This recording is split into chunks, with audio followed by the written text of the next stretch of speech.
Dicho esto, le invito por favor a abrir su Biblia en el libro de Gálatas, capítulo 5, y vamos a leer los primeros versículos. Gálatas, capítulo 5, dice lo siguiente: Estad pues firmes en la libertad con que Cristo nos hizo libres, y no estéis otra vez sujetos al yugo de esclavitud.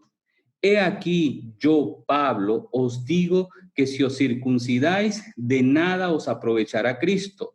Y otra vez testifico a todo hombre que se circuncida, que está obligado a guardar toda la ley. ¿De Cristo os desligasteis los que por la ley os justificáis? De la gracia habéis caído. Pues nosotros por el Espíritu aguardamos por fe la esperanza de la justicia, porque en Cristo Jesús ni la circuncisión vale algo, ni la incircuncisión, sino la fe que obra por medio del amor. Vosotros corrías bien. ¿Quién os estorbó para obedecer a la verdad? Esta persuasión no procede de aquel que os llama. Un poco de levadura leuda toda la masa.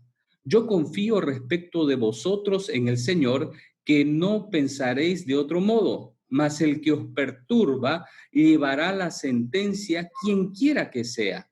Y yo, hermanos, si aún predico la circuncisión, ¿por qué padezco persecución todavía? En tal caso se ha quitado el tropiezo de la cruz.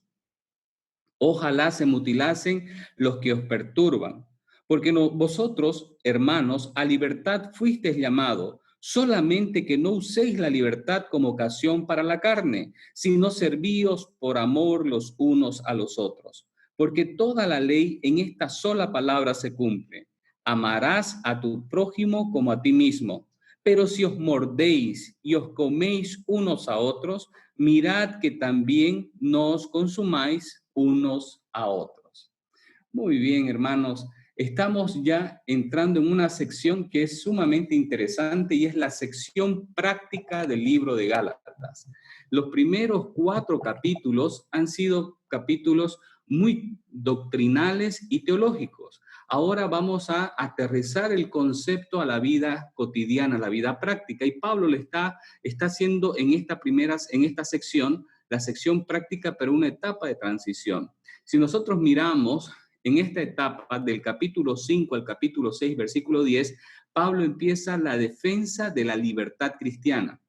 ¿Por qué la defensa de la libertad? Porque Pablo va a explicarnos con contundencia de que la libertad no nos da derecho para el libertinaje. Y esa es la mala interpretación de que mucha gente considera: si ustedes no quieren vivir bajo la ley y quieren vivir bajo la gracia, entonces no tienen ningún marco de acción, dicen ellos, y eso lo que está haciendo es que ustedes estén viviendo bajo el argumento del libertinaje, cosa que no es verdad, y Pablo lo va a explicar muy bien. Ahora, si bien esta sección práctica es la defensa de la libertad cristiana, en esta subsección que vamos a ver del capítulo 5, versículo 1 al 15, vamos a ver la vida separada de la ley y del libertinaje. Esto es lo que Pablo está tratando: la ley y del libertinaje. Quiero hacer aclaraciones. Cuando hablamos de la ley, no hablamos del marco jurídico actual o la normativa que tiene un país. Cuando hablamos de la ley, desde la perspectiva del libro de Gálatas, Pablo se está refiriendo a la ley del pueblo de Israel, a los mandamientos y las subdivisiones o submandamientos que se generaron después de esos 10 mandamientos, que muchos legalistas se habían incluido en la iglesia y decían: es necesario la gracia, pero también el cumplir la ley. Y había un énfasis especial en esto. El énfasis especial que ellos daban era la circuncisión y a otras cositas más que más adelante vamos a ver. Ahora, hasta aquí Pablo ha defendido 2 cosas. La primera, su autoridad como apóstol, si usted se recuerda en el capítulo 1. Y ahora después de eso, Pablo defendió la doctrina de la justificación, no por guardar la ley, sino por la fe. Eso es algo muy importante. La justificación es por la fe, no por obras. La salvación es por la gracia de Dios. Había esa distorsión y ahora Pablo, a partir de este capítulo, se dedica a defender la libertad de la vida cristiana. ¿Por qué? Porque al vivir bajo la ley seguimos bajo un yugo. Y Pablo menciona muy bien que la vida cristiana debe estar separada de la ley y separada del libertinaje. ¿Por qué? Porque muchas veces nosotros somos muy antagonistas, o es A o es B. Por ejemplo, si decimos yo no quiero vivir bajo la ley, lo primero que vamos a argumentar es que tú quieres vivir bajo libertinaje. No, o sea, en vez de decir la ley, el libertinaje, Pablo dice vamos a vivir bajo la gracia. Y ese es el argumento que él está colocando allá en este capítulo. Ahora, esto es una vida que se conforma al Espíritu Santo y que se dedica al servicio al prójimo como fruto de la salvación. Ahora, veamos esta primera parte. El versículos 1 y 2 vamos a leer: volver a la ley va a desvirtuar la gracia. Y esto es algo que Pablo siempre lo va a mencionar, no solamente aquí en el libro de Gálatas, sino también en el libro de Romanos. Si nosotros decimos voy a volver a cumplir los mandatos de la ley y todas las subdivisiones que la ley implica, lo que estamos haciendo es poner a un lado la gracia y decir mi esfuerzo también tiene valor. Versículo 1 y versículo 2 lo vamos a leer nuevamente. Dice: estad pues firmes en la libertad con que Cristo nos hizo libres y no estéis otra vez sujetos al yugo de esclavitud. He aquí yo, Pablo, les digo que si se circuncidan, de nada les aprovechará Cristo. Uy, uy, uy. Vamos a definir conceptos. El primer versículo, Pablo resume todo lo que se habló en el capítulo 4, donde el tema de la esclavitud y la libertad, Pablo lo mencionó a través de la alegoría de Sara y Agar. ¿Se recuerdan? La libertad es vivir bajo la gracia y la esclavitud, como Agar, es vivir bajo la ley. Eso lo hablamos la semana pasada. Ahora, este primer versículo dice: estén firmes en la libertad con que Cristo nos hizo libre y no estén sujetos al yugo de esclavitud.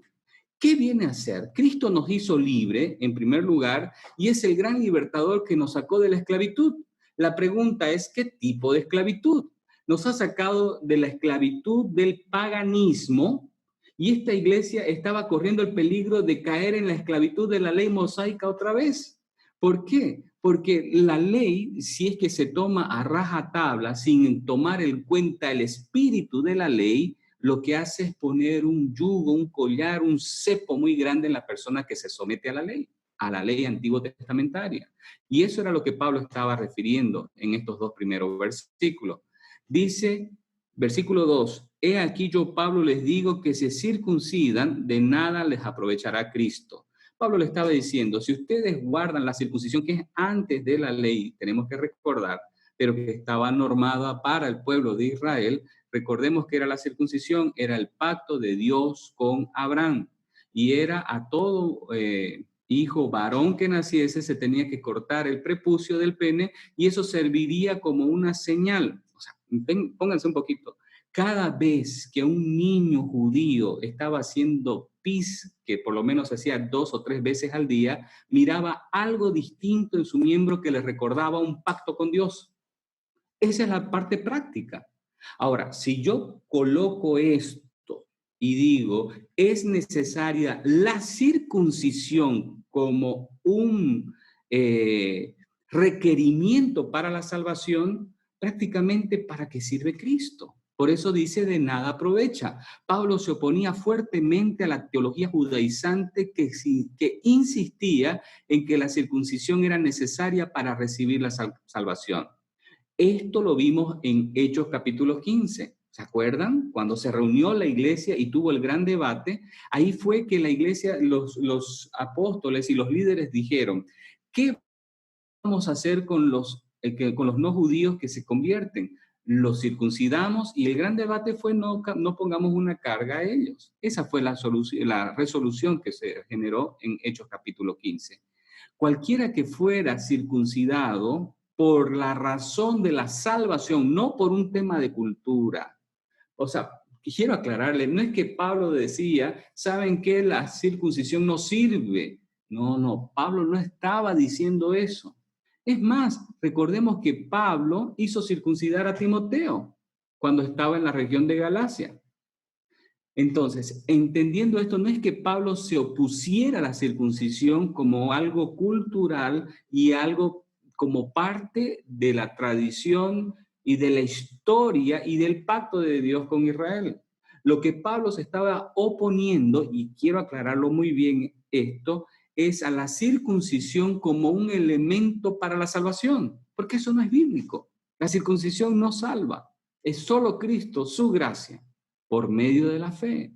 Entonces, cualquiera que fuera circuncidado por la razón de ser salvo, lo que estaría haciendo es añadir obras a su fe, y eso demostraría que no estaba ejerciendo una fe salvadora o una fe sincera en Cristo Jesús, porque tenía que cumplir otro ingrediente, otro requerimiento. Ahora, a partir en el versículo 3, nosotros vemos que Pablo hace un análisis minucioso y dice en simples palabras: volver a la ley hace al hombre deudor. Mire lo que dice el versículo 3. Y otra vez testifico a todo hombre que se circuncida que está obligado a guardar toda la ley. Además de que volver a la ley desvirtúa la gracia, también esto crea una nueva obligación al que vuelve a la ley, perdón. Lo hace a esa persona deudor porque está obligado a guardar toda la ley. Es que la ley no es como un buffet que yo guardo esto y esto no lo guardo. Si yo creo en la ley como un elemento de la justificación, ya que me hace justo delante de Dios y decido guardar solamente esta partecita de la ley, pero no esto porque no me gusta, al no guardar esta parte de la ley, yo me convierto en deudor de toda la ley. Eso está muy claro. Dice, la ley es una unidad y si alguien se somete a cualquiera de sus partes para conseguir la justificación, tiene que ser deudor de todo ese código legal. Porque si yo cumplo lo que me conviene y lo que no me conviene no cumplo, lo que estaría haciendo es ser selectivo y me hace al final deudor. Santiago nos aclara muy bien en el capítulo 2, versículo 10, y si usted quiere ir a Santiago 2:10, dice lo siguiente: porque cualquiera que guardare toda la ley, pero ofendiere en un punto, se hace culpable de todos los puntos. La penalidad cae sobre él. Entonces, Pablo estaba siendo contundente en ese sentido. Versículos 4 al versículo 6 dice, volver a la ley significa caer de la gracia. Y vamos a aclarar un poquito, vamos a ver lo que dicen los versículos 4 al 6. Dice, de Cristo os desligasteis los que por la ley os justificáis, de la gracia habéis caído, pues nosotros por el Espíritu aguardamos por fe la esperanza de la justicia, porque en Cristo Jesús ni la circuncisión vale algo, ni la incircuncisión, sino la fe que obra por el amor. Bien, este punto, de la gracia habéis caído. Si yo pudiera decir uno de los argumentos que sostienen las personas que creen en la pérdida de la salvación sobre que uno siendo salvo puede perder su salvación, toman muy en cuenta este versículo y el argumento es uno no pierde la salvación pero puede perder la gracia de Dios y mencionan descontextualizado este pasaje. El punto no es si podían perder la salvación cuando dice la gracia habéis caído, porque la gracia no se pierde aquí, porque gracia aquí no se refiere a salvación en sí, sino al método de la salvación. A ver, si yo empiezo creyendo que la salvación es por gracia, como opción A, y como opción B, por la ley, y yo empezando por la gracia, me voy a la ley, no es que esté perdiendo mi salvación, lo que estoy perdiendo es el camino a la salvación o el método a la salvación. Por eso Pablo está diciendo, de la gracia habéis caído. Ibas por la gracia y ahora has saltado al otro método, del cual están equivocados.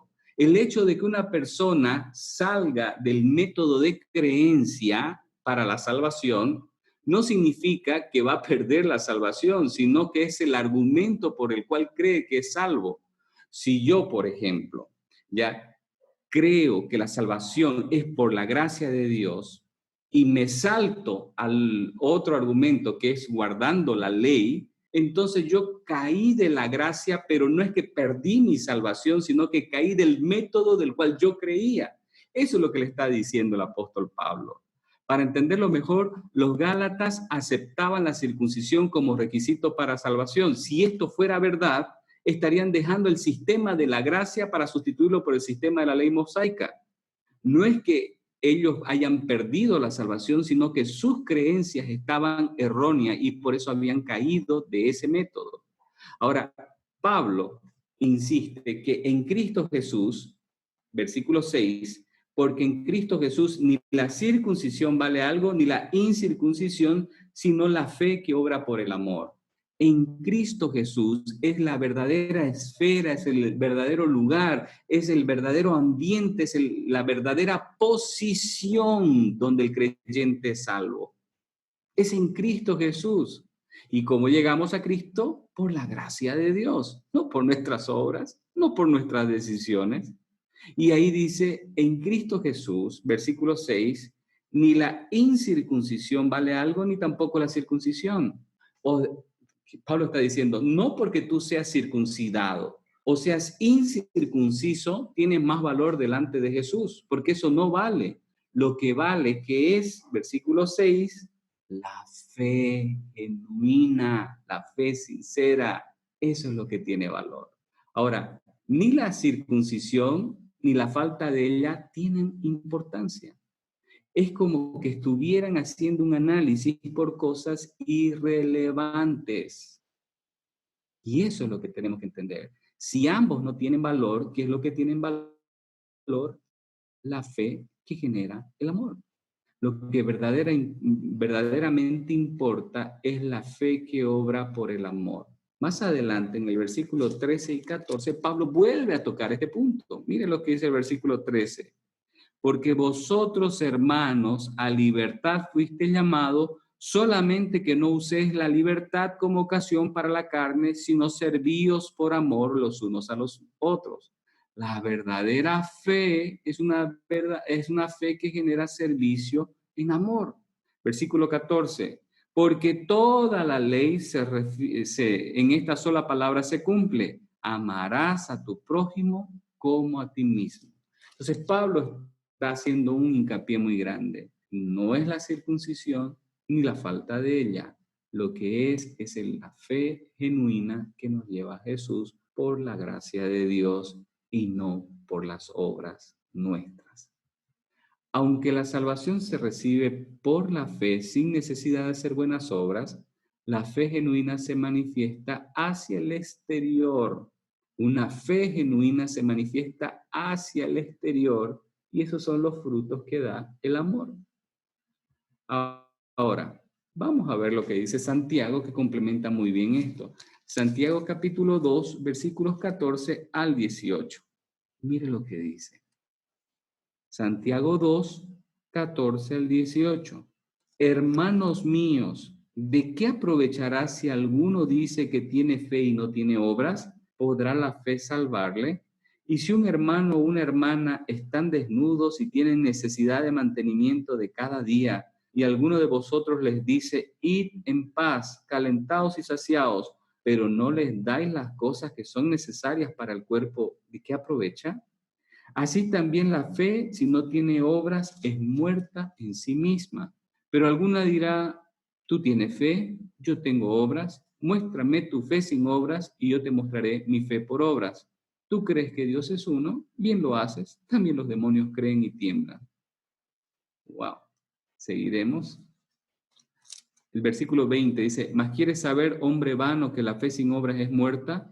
¿No fue justificados por las obras Abraham nuestro padre cuando ofreció a su hijo Isaac en sacrificio en el altar? Acá no está diciendo Santiago que la fe es innecesaria. Santiago lo que está hablando que la fe genuina provoca acción.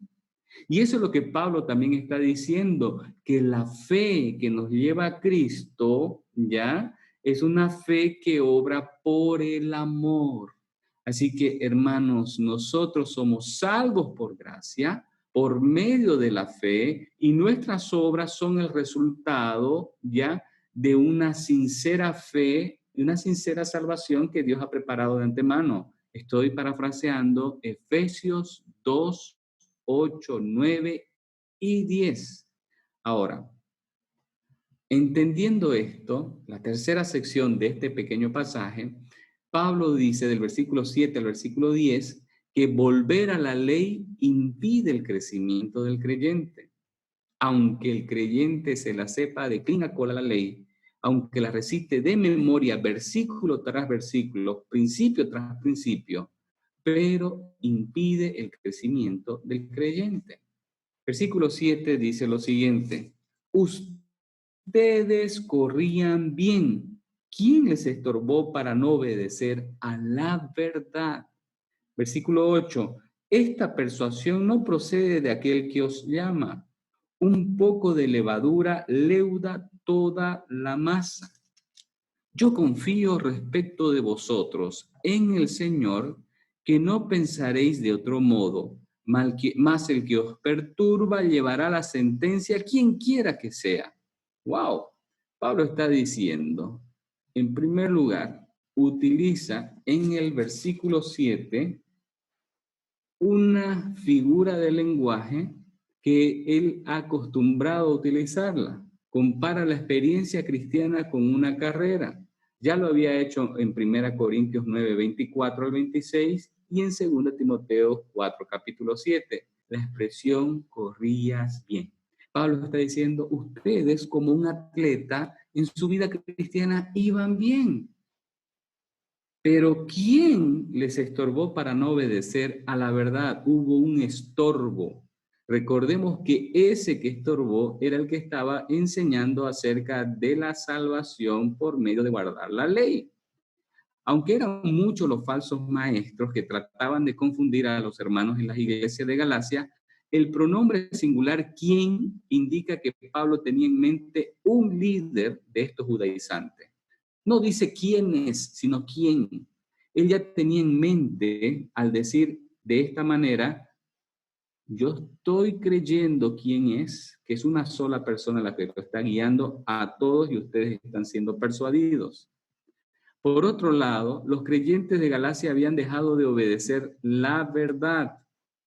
¿Por qué? Porque ellos estaban tratando de terminar la carrera por medio de esfuerzos legalistas en lugar de hacerlo por medio de la fe.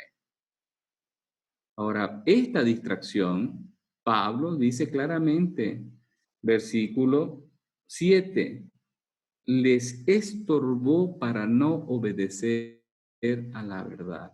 Hermanos, para Pablo era importantísimo el hecho de que crean los creyentes en la salvación por medio de la fe sin ingredientes adicionales. Pablo en el versículo 9, cuando dice un poco de levadura leuda toda la masa, habla de una pequeña desviación de la verdad, por más pequeña que sea, podría destruir todo el sistema de la gracia. Por más chiquitito que sea el argumento e inofensivo aparentemente, eso podía destruir todo el sistema de la gracia porque se le estaba atribuyendo a las obras un valor importante para la salvación y no se las miraba como un fruto, producto de la salvación. Esto es importante mirarlo, hermanos. No estamos diciendo, y el apóstol Pablo más adelante va a sustentar, que las obras son innecesarias. Las obras son muy necesarias y es un fruto de la salvación, no es el requisito para la salvación. El cumplimiento de la ley no está mal, pero si yo voy a decir que es para mi salvación, ahí estoy fallando. Bien, el apóstol tenía la esperanza de ser escuchado también. En el versículo 10 dice lo siguiente: yo confío respecto de vosotros en el Señor, que no pensaréis de otro modo, más el que os perturba llevará la sentencia quien quiera que sea. Más allá del daño que el apóstol Pablo sabía que este hombre o esta persona había hecho a la iglesia y que había confundido a los hermanos, él tenía esperanza que iba a ser escuchado y que ellos iban a entender el mensaje. Por eso, mirando el versículo 11 y 12, nos hace entender de que volver a la ley quita el tropiezo de la cruz. Pastor, no entiendo esto. Claro que sí, porque la cruz es un tropiezo para todos. La cruz estorba. Y si yo amoldo la cruz hacia el legalismo, la cruz se está conformando al legalismo. Mire lo que dice el versículo 11 y 12. 11. Y yo, hermanos, si aún predico la circuncisión, ¿por qué padezco persecución todavía? En tal caso se ha quitado el tropiezo de la cruz. Ojalá se mutilasen los que os perturban. Pablo, como ex fariseo, como judío conocedor, antes de su conversión proclamaba la circuncisión y la ley con mucho celo y lo cuidaba, por eso perseguía a los cristianos. Y es fácil entender de que esa actitud del apóstol fuera interpretada como que favorecía la circuncisión, pero eso era parte del pasado. Y Pablo dice en el versículo 11, si aún predico la circuncisión, ¿por qué padezco persecución? Es decir, los mismos judíos legalistas que no entienden la gracia me persiguen, ¿cómo me van a acusar de que estoy predicando ahora la circuncisión? Y él menciona una palabra muy interesante que es la palabra tropiezo de la cruz. La palabra tropiezo en el griego, ya en el idioma original, es escandalón. ¿Alguna vez escuché una palabra parecida a eso? Escándalo. La cruz es un escándalo para la gente, es una piedra de tropiezo, es algo que lo va a perturbar, porque ellos, las personas, no solamente los que creen el sistema legal, sino también los que creen acerca de los deleites carnales, que se puede hacer todo, no pueden entender la cruz. Y ellos va a ser una piedra de tropiezo para esta gente y va a causar también persecución para el que proclama y enseña la salvación a través del sacrificio de Jesús. Pablo dice, en tal caso se ha quitado el tropiezo de la cruz. Es que, hermanos, la gente encontraba ofensivo el mensaje del Evangelio, el cual proclamaba que el hombre es totalmente incapaz de contribuir en algo en su salvación. Si esto lo entendemos bien y comprendemos de que nosotros no podemos contribuir para nada en nuestra salvación, el sistema de la meritocracia, es decir, mis méritos y mis acciones me van a traer un resultado, con respecto a la salvación no tiene nada que ver. Es la gracia de Dios. Es por eso que usted va a ver gente que en su pasado ha hecho cosas desastrosas que usted diría, este no merecía ser salvo, como también gente que no ha hecho cosas desastrosas y que tal vez usted diga, este sí merecía. ¿Entiende el concepto de la meritocracia? Pero la gracia desvirtúa porque lo malo, lo vil, lo despreciado escogió Dios para avergonzar a aquellos que se creen muy apreciados. Por eso es que es un escándalo, es una piedra de tropiezo, es un tropezadero el evangelio y la gente no quiere escucharlo porque está acostumbrado a la meritocracia y específicamente el sistema legalista está acostumbrado a eso. No puede asimilarse la gracia si es que yo estoy tratando de cumplir un sistema legal. No se puede asimilar. Y voy a hacer un paréntesis acá. Si usted alguna vez se ha puesto a pensar si está yendo camino al legalismo, empiece a cuestionar la gracia de Dios y se va a dar cuenta de que está siendo un creyente legalista. Ay, como ese, pues. O esa, ay, si vos supieras lo que ella ha hecho. Y ahora en la iglesia como una santita, como... Y empieza uno a cuestionar ese tipo de cosas y es una posición legalista porque uno está diciendo, Dios fue bueno conmigo, tuvo gracia para conmigo, pero no debería tener gracia por esta persona porque si supiera Dios, como si Dios no supiera, si supiera Dios lo que él o ella ha hecho, entonces el mérito juega mucho. Y cuando venimos con nuestra estructura con respecto a la salvación y la involucramos y decimos, no, la gracia es imposible, tiene que haber un mérito. Y la ley se amolda muy bien para que el hombre se sienta seguro por los méritos. Pero ¿cuál es el resultado de eso? El resultado es que viene la vanagloria. Efesios 2, 8 y 9. Porque por gracia somos salvos por medio de la fe y esto no es de vosotros, pues es un don de Dios, no por obras para que nadie se gloríe. Entonces, la cruz, la gracia, el mensaje del evangelio es un tropezadero para todos. se tropieza, no entiende, y también es un acto de burla para que lo predica para nosotros. Pero ¿saben qué, hermanos? Somos bienaventurados si por causa del Evangelio somos perseguidos y se levantan contra nosotros diciendo cualquier maldad, mintiendo. El Sermón del Monte, Mateo capítulo 5, una de las bienaventuranzas. Ahora, la cruz puso punto final al sistema de la ley e hizo que la circuncisión y la obediencia de la ley fueran innecesarias para la santificación, para la justificación, para encontrar como un mérito o entender una meritocracia delante de Dios. La expresión en el versículo 12, se mutilasen a sí mismos, Pablo le está diciendo claramente que se castren como hacían esos sacerdotes paganos en Asia Menor, específicamente los sacerdotes de la diosa Cibeles, que era la diosa de la madre tierra. ¿Alguna vez has escuchado la Pachamama? Por supuesto. Y ahora con los movimientos Nueva Era de la Madre Tierra, Cibeles también era una diosa. Es una vieja idolatría con un ropaje nuevo. Darle mayor sentido a la creación que al creador es idolatría. Y si usted tiene movimientos muy ecológicos, no es malo, pero si usted empieza a idolatrar ese movimiento, cuidado que esté dando adoración a la creación más que el creador. Pablo le estaba diciendo, ¿saben qué? Estos que predican acerca de la circuncisión, ojalá se mutilasen, ojalá se castren, ojalá ni se reproduzcan, ojalá no puedan hacer esto. ¿Por qué? Porque están haciendo un daño. Y aquí vemos a un apóstol muy contundente y muy crítico. No es la primera vez. Versículo 12. Ojalá se mutilase los que os perturban. Bueno, hasta acá estamos viendo que volver a la ley es un tropezadero tremendo. Ahora, entendiendo esto, a partir del versículo 13, el apóstol Pablo dice, la vida separada del libertinaje es una vida correcta.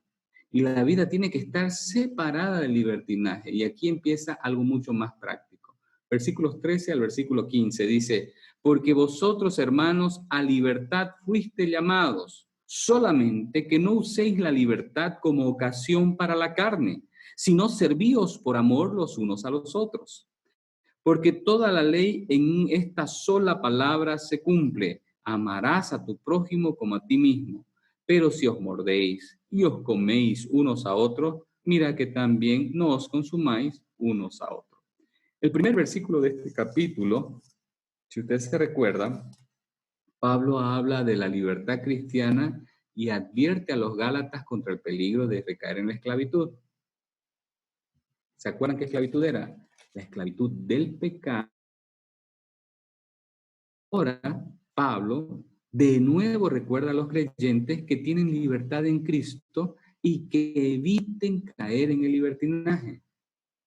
Es que una manera de malinterpretar la gracia de Dios es darle libertad a la gente para que ellos puedan comprender lo hermoso que es vivir en la libertad de Cristo. Es por eso que la gente controladora, que necesita métodos para asegurarse de cosas, no entiende que un creyente verdaderamente salvo puede vivir libre en Cristo Jesús y libre de la esclavitud de la ley también, sin que esa libertad sea que ahora que soy libre, vamos y pequemos, que hacemos las paces con Dios. Como dijo alguien malintencionadamente y totalmente equivocado, quien peque y confiesa empata, entonces pequemos. Total, Dios nos va a perdonar. Ese no es el pensamiento de un verdadero salvo que cree en la libertad que da Cristo Jesús, que cree en la gracia que da el Señor. Ese no es el verdadero pensamiento. El que ha sido salvado, cree en la libertad, nunca va a correr al libertinaje porque por amor se queda cerca de su Señor. Por amor, por amor. Hace unos 3 jueves atrás hablábamos que cuando uno viene esclavo de un esclavo malo, de un amo malo, uno quiere huir. Pero si uno es esclavo de un amo bueno, uno quiere estar cerca de ese amo porque le da seguridad. Hermanos, somos libres en Cristo Jesús, libres de la ley, libres del poder del pecado, libres de la esclavitud que eso generaba. Pero en nuestra libertad decimos, yo quiero estar cerca de la gracia de Dios. Es mi lugar seguro. ¿Cómo voy a hacerle esto al que me amó? No hay lugar para el libertinaje. Y si el que cree esto vive en libertinaje, en realidad no ha comprendido la verdadera gracia de Dios. Ahora, en lugar de usar la libertad para vivir licenciosamente, la meta verdadera es el amor. Mire lo que dice el versículo 13. Dice, sino servíos por amor los unos a los otros. En vez de seguir sujetos a la ley o a la carne, que es la naturaleza pecaminosa, los gálatas deberían sujetarse los unos a los otros y servirse en amor los unos a los otros. La mayor demostración de vivir en la libertad con que Cristo nos libró, nos salvó, es el servicio, el no dar rienda suelta a la carne. Y hay una palabrita en el versículo 13 que dice, y no como ocasión para la carne. La palabra carne en el griego significa sarx, y Pablo la utiliza 7 veces en este pasaje. Entre el versículo 13 y el capítulo 6, versículo 8, Pablo la menciona 7 veces y significa naturaleza pecaminosa. Miren qué pasaje, y si usted tiene con qué subrayar, subráyelo porque es un punto muy importante de acá en hacia adelante. Versículo 13, no uséis la libertad como ocasión para la carne. Versículo 16, digo pues, andad en el espíritu y no satisfagáis los deseos de la carne, porque el deseo de la carne es contra el espíritu y el espíritu contra la carne. Y estos se oponen entre sí para que no hagáis lo que quisieres. Versículo 19, y manifiestas son las obras de la carne, adulterio, fornicación, inmundicia, lascivia, idolatría, y hay una lista que la próxima semana la vamos a ver. Versículo 24 dice, pero los que son de Cristo han crucificado la carne con sus pasiones y sus deseos. Y finalmente el capítulo 6, versículo 8, porque el que siembra para su carne, de la carne segará corrupción. Es decir, Pablo siempre menciona este aspecto de la carne como una naturaleza pecaminosa. Y ahí Pablo está diciendo de manera práctica, bueno, señores de Galacia, hermanos queridos, quiero decirle algo. La libertad con que Cristo nos llamó y nos sacó de la esclavitud, del pecado y de la ley, ahora nos hace una libertad y debemos de disfrutarla en Cristo Jesús. Pero si ustedes van a utilizar esta libertad para sus deseos, sus pasiones, para dar rienda suelta a su naturaleza pecaminosa, no malinterpreten la gracia porque eso no significa. Porque tienen que haber frutos prácticos en su vida. Esa fe tiene que ser manifestada a través del amor unos con otros. Y esa salvación genuina tiene que ser manifestada a través del fruto del Espíritu Santo, no del fruto que genera o los frutos que genera la carne. Entonces, no hay lugar para discusión en el hecho de que nosotros creamos la justificación y la salvación por la gracia y la justificación por la fe en Cristo Jesús. Porque diciendo otra cosa, estuviéramos volviendo hacia esclavitud y nosotros creemos que somos libres en Cristo Jesús. Ahora, Pablo desechó 2 formas de esclavitud diciendo que son pesadas y terribles en este pasaje. La esclavitud al pecado, como lo hemos visto, y la esclavitud a la ley. Pablo recomienda otra forma que es beneficiosa en el versículo 14, la esclavitud del amor. Sino servíos por amor unos a otros. Pablo hace mención de Levíticos 19, 18.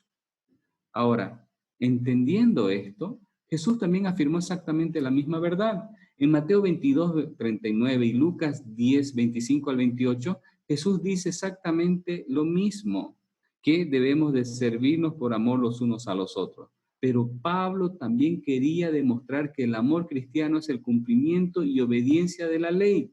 Este punto lo desarrolló con más contundencia en el libro de Romanos capítulo 13, versículos 8 al 10.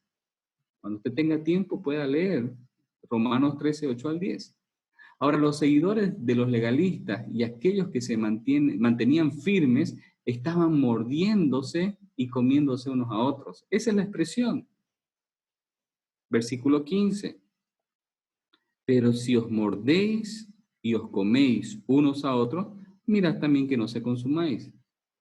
Habían dos bandos, los legalistas y los que creían en la sana doctrina. Pero la forma de defender sus posiciones era mordiéndose y comiéndose unos a otros, lo cual no era correcto. A ver, esto estaba lejos, hermanos, del ideal bíblico, que dice que los creyentes deben vivir juntos en unidad y en amor. Ahora, esto no significa que vamos a creer exactamente lo mismo y que vamos a compartir exactamente lo mismo, pero en nuestras diferencias podemos respetarnos y en nuestras diferencias nosotros podemos pintar nuestra rayita de los límites, pero manteniéndolo con un noble principio donde no lleguemos hacia la violencia. Pablo, al utilizar estas expresiones mordiendo y comiendo, están hablando de que esto está subiéndose de tono, que no es correcto. Es como que si una persona que cree en la salvación por la gracia y otra persona cree en la salvación por la ley empiezan a agarrarse a golpes, eso no es correcto. Por más posición eh, distantes que tengan y antagónicas, la forma de resolver los conflictos va a mostrar la madurez espiritual. Y el hecho de cómo yo reacciono ante las diferencias también va a mostrar que hay un ideal bíblico dentro de nosotros. Esta situación que se estaba dando en aquella región amenazaba con destruir a las iglesias y eso es lo que preocupaba aparentemente al apóstol Pablo. Bien, hemos visto 15 versículos del capítulo 5. La próxima semana vamos a ver del versículo 16 hasta donde podamos, y quisiera terminar el mes de julio, ya, el libro de Gálatas. Creo que como conclusión podemos afirmar lo siguiente. Hermanos, recuerde que hay una esclavitud que tiene vertientes muy específicas. La primera, la esclavitud al pecado, del cual Cristo ya nos hizo libre. Y la segunda, la esclavitud a un sistema religioso que para nada aprovecha. Cada uno de nosotros muchas veces venimos con herencias de la enseñanza que nos han dado y la pregunta que tenemos que hacernos es: ¿verdaderamente bíblico esto? ¿Tiene una sana interpretación? ¿Qué implicancias tiene si es que yo creo en esto con respecto a este punto? Porque hay cosas que parecen inofensivas acá, pero la implicancia es mucho más grande. Por ejemplo, la enseñanza de decir que un creyente puede caer de la gracia y perder su salvación de esa manera parece muy sustentable bíblicamente, pero el problema es que el apóstol Pablo no estaba enseñando eso. Pablo estaba enseñando, habían dos sistemas y ustedes cayeron de uno para irse al otro. A eso se refiere con caer de la gracia. El sistema para la salvación por la gracia, ustedes cayeron y fueron al sistema por la ley. Ahora, si bien parece inofensivo ese punto, ¿ya? Pero es un tema de interpretación. No, la conclusión, la implicancia de eso es que si yo pierdo mi salvación, no fue suficiente la obra de Cristo. Yo soy responsable de mi salvación cuando hay promesas en la Escritura de que Cristo nadie va a arrebatar de la mano de sus ovejas y que la obra que Él comenzó será fiel a completarla. Ahora, por otro lado, mucha gente es muy fácil de llegar a esa conclusión porque se deja persuadir por falsas conversiones.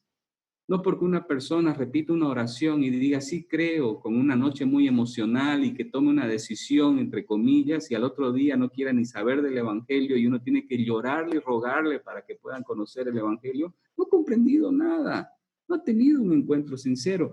Yo no soy Dios para juzgar el corazón de la gente, pero sí puedo ver ya los frutos de las personas. Entonces, nuestra responsabilidad es dejar a un lado nuestra predicación evangelística, emocional, una predicación evangelística manipuladora y presentar lo que dice la Escritura. Y cuando la persona es convencida por el Espíritu Santo, va a tener sus luchas, por supuesto, porque hay una vieja naturaleza, pero ahí tenemos que disipularlo, instruirlo, con el propósito de que ellos estén firmes y conozcan la palabra. La segunda conclusión que quiero dar es, hermanos amados, nosotros tenemos que entender de que la libertad en la que nosotros vivimos nunca va a justificar un libertinaje espiritual. Nunca, y lo quiero decir con contundencia, porque conozco muchas personas que predican mucho sobre la gracia, sobre la libertad que tenemos en Cristo, sobre las doctrinas de la gracia, pero están viviendo como peores carnales, dando libertad a sus placeres, como si no conocieran el Evangelio y deshonrando los principios de la palabra de Dios. Esto es responsable de nuestra parte. Son frutos que tenemos que dar, y no para mantener nuestra salvación, sino como una congruencia en nuestras convicciones. Ahora, obviamente habrán situaciones donde nosotros podemos caer, y les digo con mucha tristeza en el corazón, vamos a caer en pecado. Porque el que dice que está firme, mire que no caiga. El mismo apóstol Pablo lo dijo. Y el mismo apóstol Pablo dijo que él tenía un aguijón en la carne, y si él tenía nosotros, ¿cómo no también? Pero también el apóstol Juan dice, hijitos míos, Juan capítulo 2, versículo 1, estas cosas les escribo para que no pequen. Esta es la intención, yo no quiero que ustedes pequen. Primera de Juan 2, 1. Y si alguno cometiere pecado, abogado tenemos en el cielo, a Jesucristo el justo. Entonces, es cierto, podemos, vamos, porque es parte de nuestra naturaleza. Y el que diga yo no he pecado, ya está pecando por orgulloso, por mentiroso, porque Dios conoce el corazón de la gente. Entonces, esa posición es muy peligrosa, pero también es peligrosa el libertinaje cuando nosotros somos libres. Hermanos, la gracia nunca tiene que ser una oportunidad para que nosotros vivamos licenciosamente. Y finalmente, una de las mejores evidencias, de acuerdo a lo que el apóstol Pablo nos enseña esta noche, con respecto a una fe sincera, es una fe que sirve a los demás, una fe que ama a su prójimo. La mejor evidencia de una fe genuina es una fe práctica, no para la salvación, sino como resultado de la salvación. Hermanos, tenemos que vivir en libertad, no en libertinaje, y sobre todo vivir conforme a los principios de la buena doctrina de la palabra del Señor. Espero que el Señor bendiga grandemente sus vidas, que el Señor pueda dirigirlos a ustedes, y si hay